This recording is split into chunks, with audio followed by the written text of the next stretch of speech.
All right, it appears that we are live on our website, so we will begin. Welcome to the September meeting of the Queens Borough Board. My name is Sharon Lee. I have the honor and privilege to serve as your acting Queens Borough president.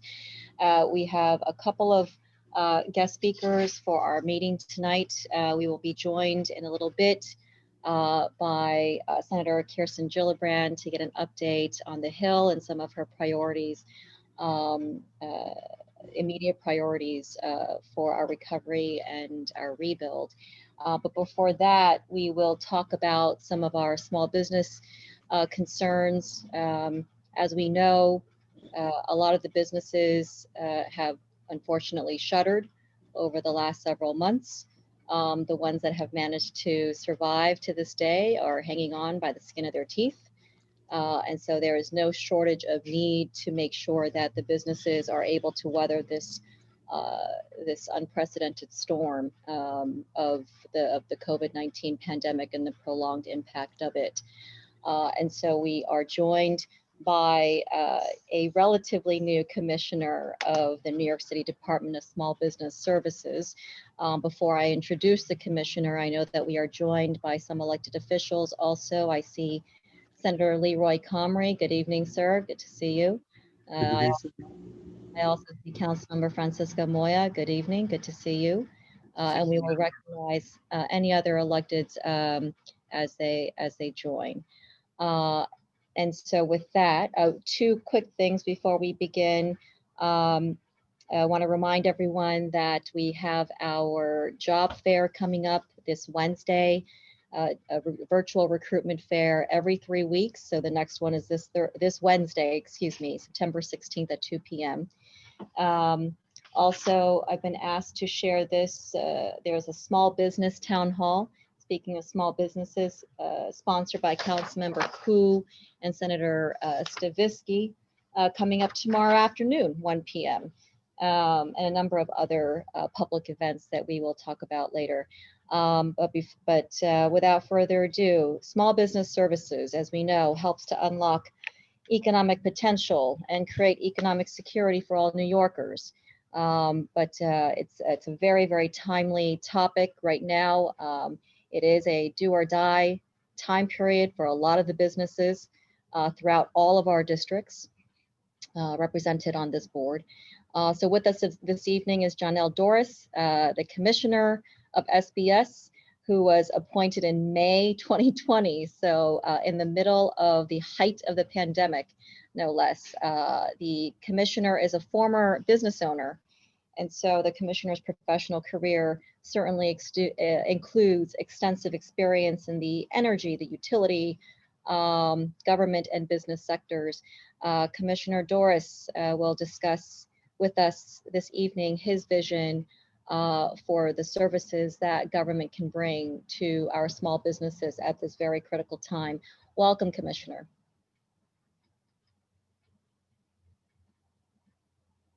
And Commissioner, if you can turn your mic on and your video on. Thank you so much for President Lee. And good evening to everyone, and thank you for taking the time to be here tonight, and certainly to talk with you today about small businesses. And certainly, as mentioned, as our president mentioned, small businesses are the fabric of our city.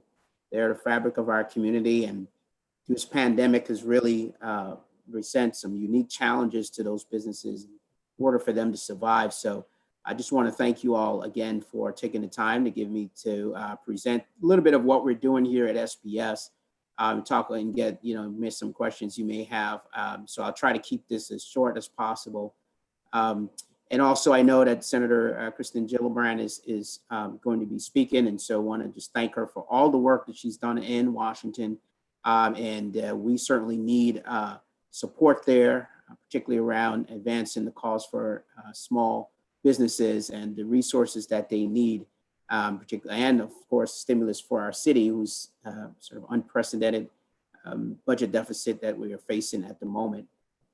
So I'm happy to join today to discuss SBS resources and how we can work together to continue to support the city's small business, our entrepreneurs, and job seekers during this really unique, unprecedented time. As commissioner, as you heard, I've joined SBS in May, which is in the middle at the height of the pandemic, and certainly coming from the Mayor's Office of Minority and Women-Owned Businesses and being the first senior advisor and director of the Mayor's Office to do that for the city. And so, bringing that context to this work and working with our small business community for some time, we're certainly seeing this crisis sort of unfold in certain communities and different communities in a different way.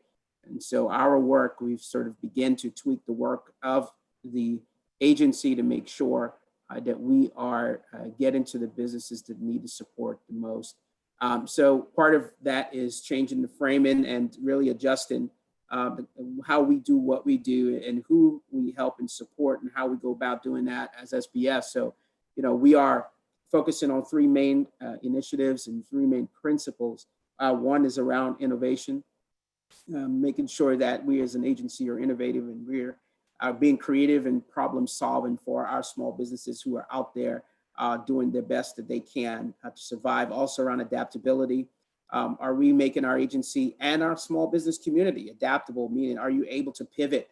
What are the resources that you need? Not creating static businesses or an agency that cannot respond according to the changes of the environment and things that are happening around us. And so that's in part what we've done. And then collaboration, which is also critical. We understand during this time, this pandemic, that collaboration was key. We had states fighting against states for PPE, cities against cities, and there was not really a general coordination of that supply chain. And then, of course, had a rippling effect on our small businesses, even those who do supply those products, in order for them to even engage in the market there and or for our critical resources to get to the city's hospitals and our clinics and all those who are fighting on the front lines. And so collaboration is key and critical to the future of our city and our small businesses. So since the reopening process began, I've personally been to every borough several times and really met with our small businesses and along those corridors and began to talk to them a little about, what we are doing and some of the challenges that we face. And we've done, several of those right here in my home borough of Queens, visit multiple corridors, launched our BNYC program here as well. And we'll continue to really look forward to working with several of our council members also, and our senators and elected officials who are on. So just a brief overview of what SBS does and some of what our challenges are here during this pandemic with our small businesses. We serve 240,000 small businesses in the city, which employ about 3.4 million New Yorkers.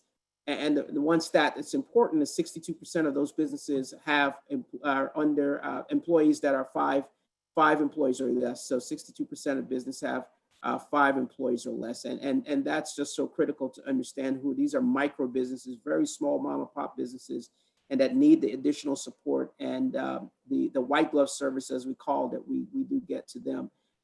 We also, as SBS, do work with the city's Workforce One program. We oversee that program. We do have Workforce One centers in every borough, and we've been able to help and assist a significant number of individuals, about 45,000 of those seeking support and seeking jobs and or training during this COVID time. So from the onset of the pandemic, we launched several resources, including a loan and a grant program. We've also distributed PPE equipment for our small businesses, which is incredibly important. We have 80 community partners we're working with. In Queens, we've distributed over 1 million face coverings to 19 borough or neighborhood specific partners who begin to get that critical material out to the business community in our corridors.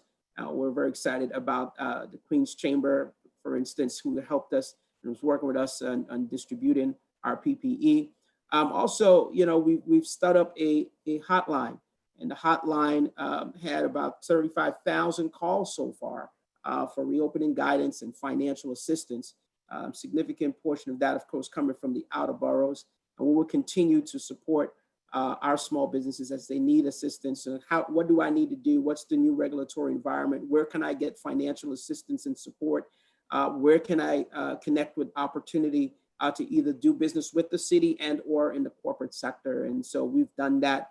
Our hotline serves our constituents in over 200 languages, which we're very excited about. So if, no matter who you are, you can actually get someone to speak to you in your language and be able to give you the information. As we know that 50% or so of our entrepreneurs in the city are foreign-born or immigrants, and so certainly language access is critical, and we've been able to provide that. We've also hosted 114 webinars for about over 3,000 attendees since March. And again, we're offering those in Spanish and Chinese and Russian and other languages, so that those who are able to participate, I have the opportunity to do so. We also launched, which is critical, I think some of what we heard from our small business community was around, do we have access to PPE? And, we understand that the health crisis really brought on the economic crisis, at least at this magnitude and level, as it was before, even as it was before, meaning that we understood that some small businesses were struggling and having a tough time. And now, even with the pandemic, it's even got worse.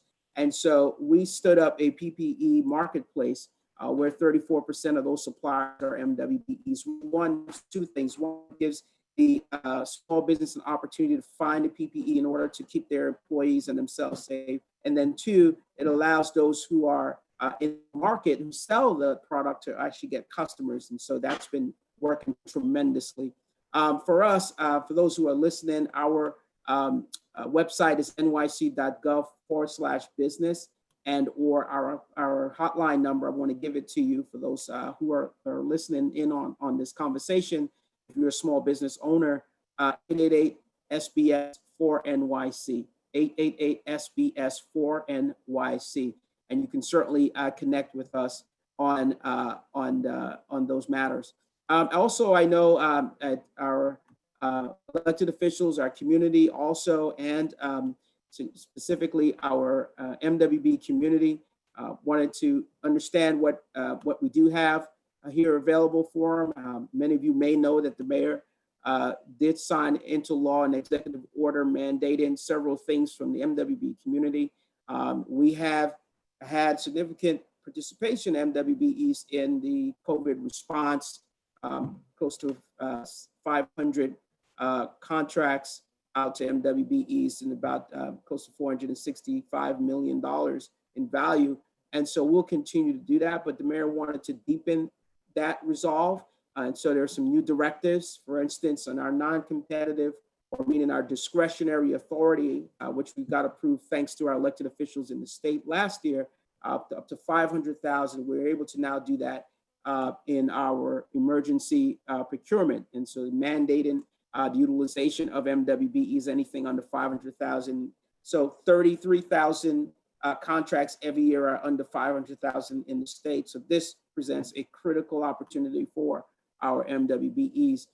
The mayor also required that we designate a chief diversity officer at all agencies to support MWBE procurement, and also ensure that MWBEs can compete for emergency contracting services. That's something that where we didn't have before, and essentially putting goals on contracts and making sure that MWBEs can participate even on emergency contracting. And then, we have several opportunities when a contract is being renewed or a contract is being extended to ensure that MWBE goals are applied. And so we're doing that, reevaluating those. The mayor also launched several programs, particularly for Black and Latinx contractors and businesses to get access to government institutional contracts. So one is to provide a free opportunities for consultants, pro bono consultants. We have launched that and begin to examine the success of that program. We will continue to do so, and also help with what we call an anchor strategy. So we have significant anchors in our communities. We have our hospitals, we have our large businesses, our financial sectors, We have manufacturers who essentially are still operating and doing significant purchases. How do we connect our small businesses to their supply chains? And so we're working on an anchor strategy in which the mayor had a fund, and we were able to start to execute that strategy in order to get these businesses involved. And so, we've done several things as mentioned before, but one of the things that I want to sort of end with, which I think is so important, is getting access to capital for our small businesses. And most of our small businesses are looking for support.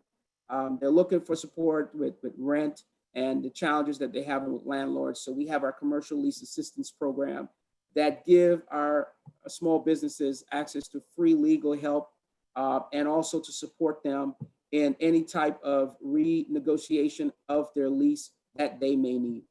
We also have our financial programs and where we connect our small businesses to working capital and or low interest loans that they need to sustain themselves now or get themselves moving if for those who are reopening. And so we were able to connect small business to about $78 million so far, over 4,000 small businesses and those with assistance to help them to get the financial support that they need. So these are some of the updates that we have. Our resources are here for you. We're happy to be of assistance to your small businesses. If you do have small businesses that you'd like us to help or to give information to or can attend one of our webinars, we're here. Or if they're struggling financially, we certainly can connect them to our business solution centers and they'll be able to get information on what they need to do in order to get the finances that they need to keep their businesses going. So thank you, Board President Lee. Thank you to our elected officials here. Certainly great to be speaking with you all in my home borough today. Certainly appreciate all the work that you do with all the chairs and appreciate your partnership and helping us to get some of this information out to the community at large. Thank you so much. Thank you, Commissioner. I know we have a couple of questions from members of the board, but I just want to extend the courtesy to either Senator Comrie or Councilmember Moya first, if they have any questions or comments for the commissioner at this time.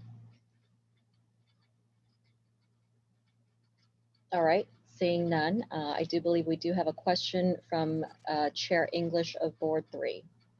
Hello, Mr. Doris, how are you doing? So after September 30th, will the outdoor dining continue since indoor will start at 25%? And will there be some sort of education to the business owners to really push the fact that there should be social distancing once they do go indoors? Thank you so much. So the answer is we do not have an answer yet for extending the outdoor dining past the October 31st deadline as right now. And so that is still being looked at. And certainly that program, the Open Restaurants program, which by the way, we also launched with DOT after hearing from our restaurant community, the positive program, 10,000 small businesses, restaurants who are in that program, one of our most successful programs. We actually originally thought it was 5,000 was going to be there, and it's now 10,000, bringing back 90,000 jobs. And so, look, we see the need for it to continue. The mayor said it will continue next year, but during the summer, the winter months, we are still looking to see where we end with that, and the decision has not yet been made of how far we're going to extend it. It's already extended October 31st. We're not sure how far it's going to be extended further.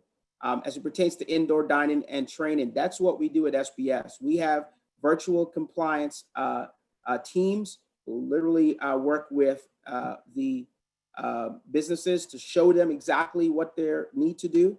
We go on site as well. I've been again on these corridors, walking, giving training, technical assistance and support to the small businesses and what they need to do in order to make sure that they are compliant. But that's why we're here, really to support our small businesses and give them information and guidance. And that's the primary function and advocate for them, but that we serve here at SBS. So thank you for that question. Any other questions from the board? And I do have two questions real quick, Commissioner, before we let you go. You mentioned the loan and grant program on the part of SBS. How much of those grants and loans have come to Queens? Yeah, we're actually in Brave. If you combine the two, it's probably around 16% or so. Part of the challenge that I think we faced going forward, and and when I first took over in this position, was to just articulate the fact of our 5-borough strategy, our all-borough strategy. It wasn't going to be focused on Manhattan, which we do have the majority of businesses, but really figuring out, and as I started off my conversation here tonight, how do we then spread our resources to where it's needed the most? And we've done that. We focused in the reopening efforts. Anything that the city's putting out, we are making sure that Queens gets its fair share, that Queens gets all the resources that it needs. But certainly, we didn't see the borough diversity as we would like in that first program. And I think we've corrected some of the challenges there. So as we go forward, and which we've seen so far with all the programs we rolled out, there's equity when it pertains to the various boroughs and the outer boroughs in particular. So thank you so much for that question. Well, we hope that you keep your home borough in mind. Oh, absolutely.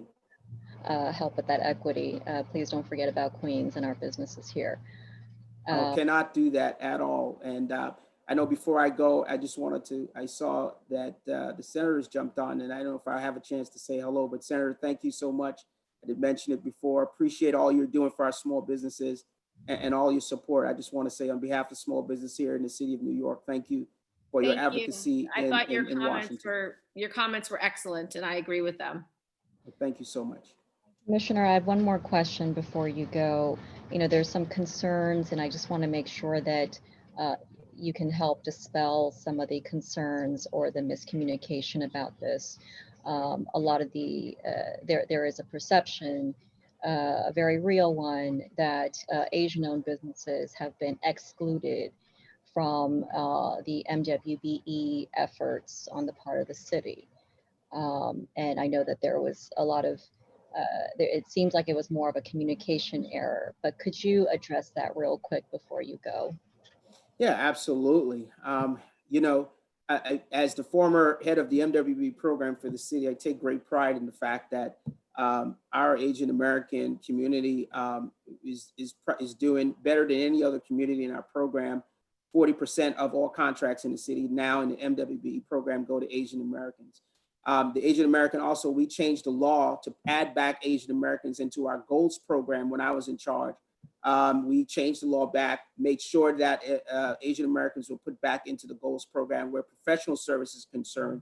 And I think from the community, we've heard that's a game changer, obviously, because we need to put goals out there in order for them to succeed. So, we certainly release those numbers every quarter.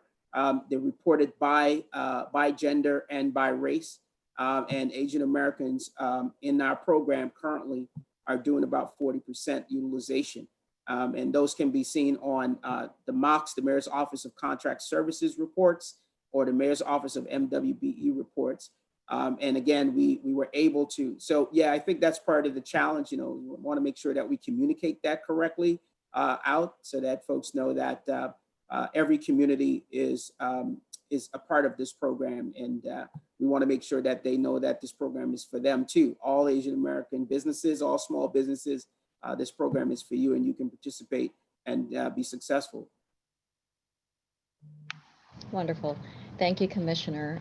You are absolutely welcome to stay. I know that we have the Senator on, and I know her time is very pressed. Yes. So if you don't mind staying a little bit in case we have any follow-up questions from our borough board. But thank you so much for your presentation and for answering our questions. Up next, we have, of course, Senator Jill Labrand. Thank you so much for agreeing to join us for our September Borough Board meeting. It's wonderful to see you. It was wonderful to see you last week here in Queens as you were addressing some of the food insecurity situations in our borough. You were right here on the ground in the community, seeing firsthand some of the distribution and talking with the community and the community-based organizations. She needs no introduction, obviously, to our borough board, but the senator has been working tirelessly on the Hill on various issues, gun trafficking, gun control, national security, sexual assault and justice issues, but also some of the food insecurity issues.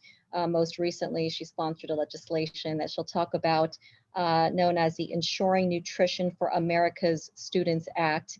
And I'll let her talk more about that. And so, Senator, without further ado, welcome. Thank you. Thank you so much. Thank you, Borough President Lee, for your kind introduction, but also for suggesting that I join this call and get to talk to everyone about how we can address some of the issues that were raised today. First and foremost, food insecurity. It is such an important issue. And this pandemic has created challenges for everyone, but it has really magnified the challenges that many communities were already facing. COVID and its economic effects have hit low-income communities and communities of color particularly hard. People have lost their jobs, their paychecks, and their ability to put food on the table. 2 weeks ago, Borough President Lee and I had the chance to visit the 9 Million Reasons Food Pantry at Evangel Christian Church, and the line was around the block. I've spent the last month visiting food banks and food pantries across the state. And everywhere I've been, the need for food assistance has been so profound.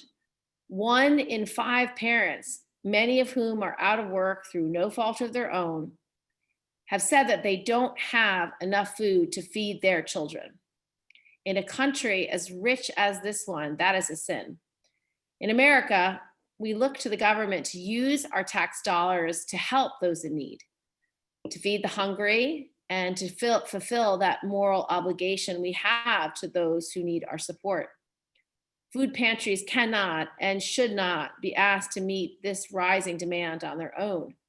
The federal government must do much more than it's doing today to address this issue. We need Republicans to come to the table and negotiate a COVID package that offers families real relief. So far, none of the proposals that have been offered by Senator McConnell have even come close. McConnell's last proposal had $0 for nutrition funding, 0. Time and time again, they have put the needs of major corporations over the needs of hungry kids. It's truly outrageous. When we say we need relief to provide families with the real relief, here's what I mean. I mean expanding SNAP to help hungry families and extending the pandemic EBT program that covers meals children used to be fed at school, because a lot of our schools are closed or doing remote learning or partially opening. Expanding SNAP is one of the best things that we can do to address hunger in this country. The House relief bill, the HEROES Act, would temporarily raise SNAP's maximum benefit by 15%. That same expansion must be included in the Senate's proposal so we can help the families afford to buy the groceries to feed their kids. Extending the pandemic EBT will help families cover new food expenses. So when school starts, the last students already started. Many students will be joining their classrooms remotely or only part-time. So that means fewer hours spent at school and fewer school breakfasts and school lunches that the kids will actually get access to. Before this crisis, more than 204,000 students in Queens received free or reduced cost lunch at school. For many of these students, that would be the most substantial meal or the most healthy meal that they would eat in a day. Their parents rely on those meals to keep their children well-nourished and to make ends meet. Not getting enough to eat only makes it harder for children to learn and to stay healthy at a time when both are already very challenging. I know that many schools in New York are offering grab and go meals, but for parents who work or can't get to the pickup site, that's not an option. In fact, nationwide, only about 15% of the families who qualify for free or reduced lunch have been able to pick up those meals. Parents who are out of work or working fewer hours simply don't have the time or money to cover these additional meals at home. PEBT can help bridge that financial gap. This summer, it helped that up to 3.5 million children across the country avoid going hungry, but it's set to expire at the end of the month. Roughly 1 million children in New York City who are eligible for PEBT cannot afford for that to happen. My bill, the Ensuring Nutrition for America's Students Act, builds off the HEROES Act by including all of its provisions for the PEBT while also creating more flexibility and extending coverage to children who have been slipping through the cracks. It would do that by extending the program through the 2020 to 2021 school year and allowing states to provide benefits to not only school-age children, but also young children who would have received free meals while at daycare or childcare. It would also expand the program to cover students who qualify for free or reduced lunch, but whose schools do not participate in the federal meal programs. No child in this country should be left out simply because of the school they attend. My bill would also keep the existing system, which provides benefits if schools close for 5 consecutive days or more, but it would also ensure that the program covers all of the other times students will spend out of school while at home distance learning or on alternating schedules. This is not an issue that we should be asking kids to wait for. You cannot provide meals retroactively. One of the biggest advantages of providing assistance through the PEBT program is that it can be rolled out quickly by just adding money to the EBT cards that families are already using. And these benefits can go to families of all immigration statuses, and the public charge rule does not apply. So this bill will not leave out immigrant families in need.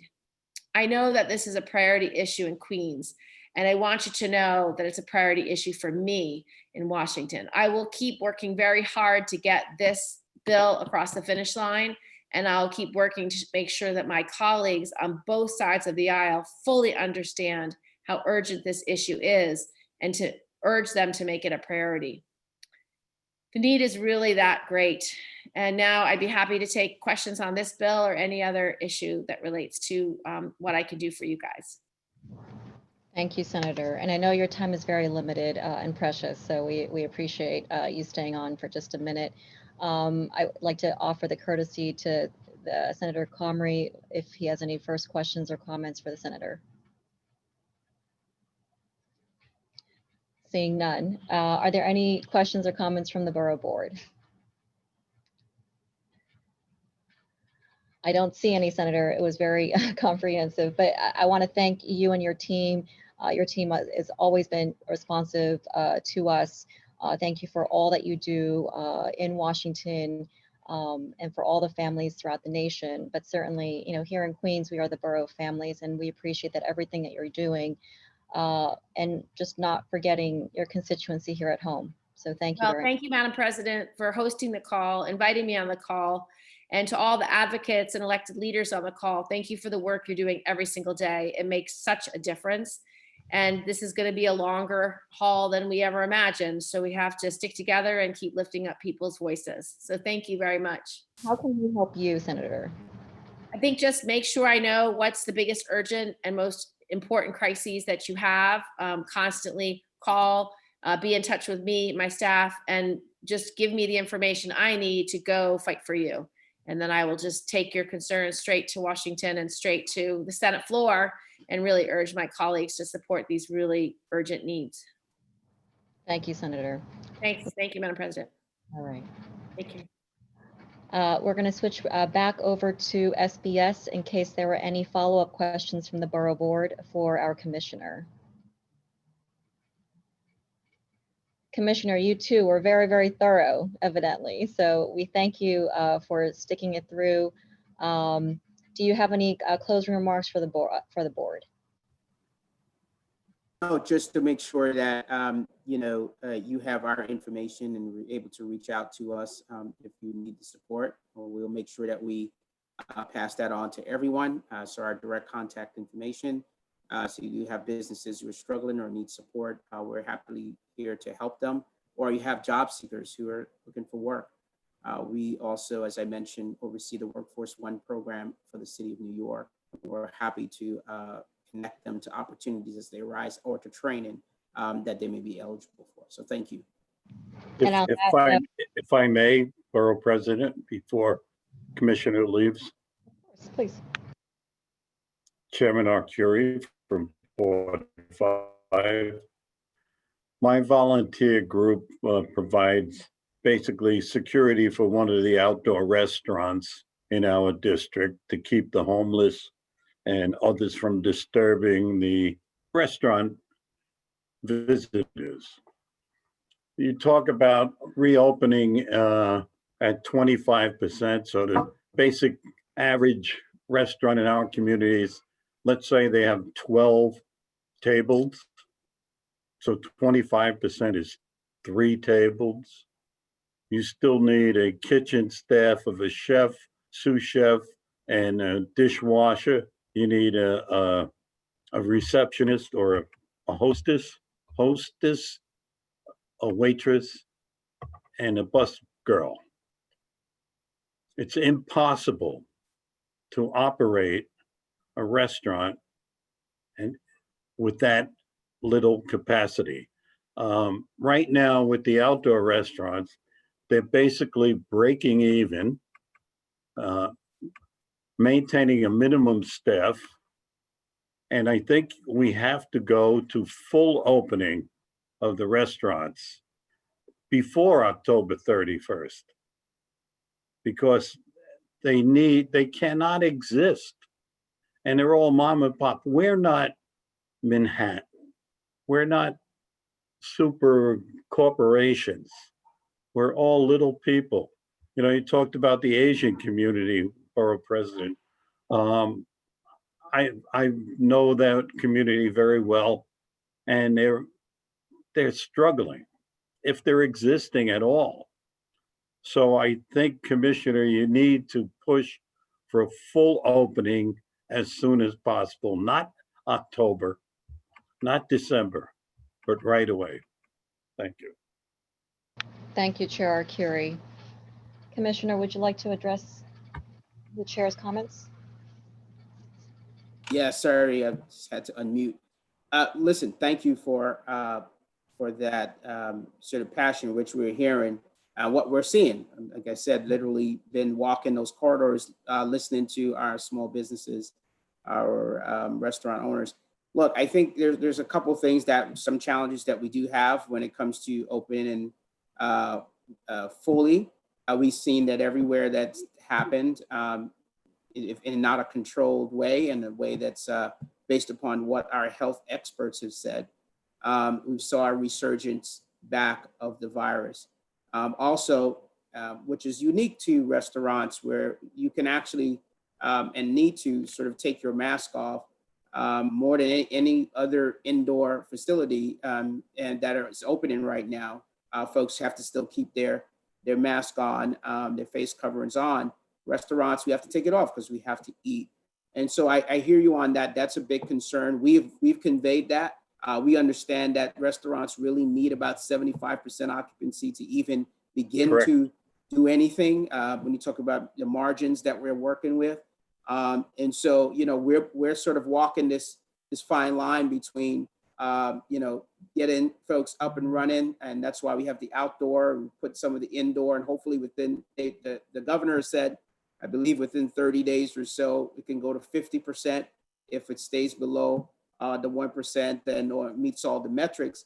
But I definitely hear you on that. And I agree that 25% is not enough. I just think that the constraints that we have at the moment, both from the health crisis and trying to get our businesses open, it's a delicate balance that we have to have. Because the one thing I end on this, the one thing that we did hear from both the restaurant industry advocates and also our restaurants themselves and our small businesses and retail and other places, nobody wants to start and then stop and then start again. And I think we've sort of been very careful about how we've rolled this out. And now we have, less for 30 days, less than 1% contraction rate.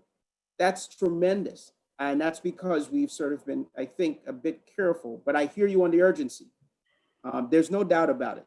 There's no doubt about the urgency. And I wouldn't tell you anything different. I just think we're just trying to balance, at least with the health professionals are telling us and what we're seeing.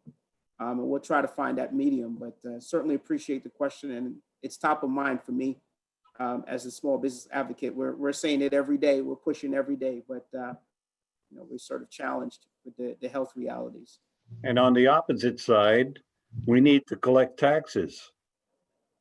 So sales tax is a big factor. Sure.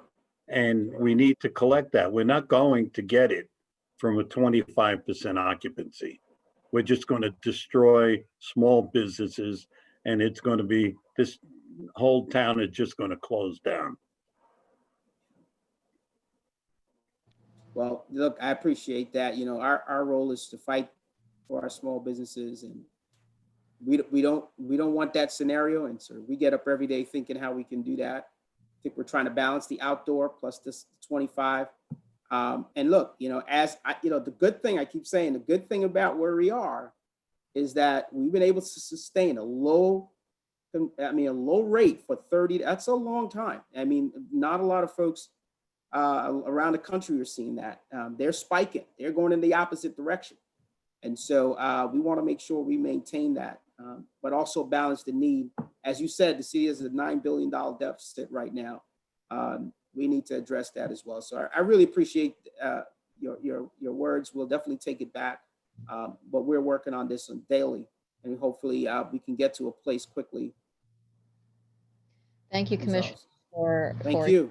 Thank you, Commissioner, for hearing us. Chair Curie is absolutely right, and time is of the essence. And you, as a former business owner, understand that acutely.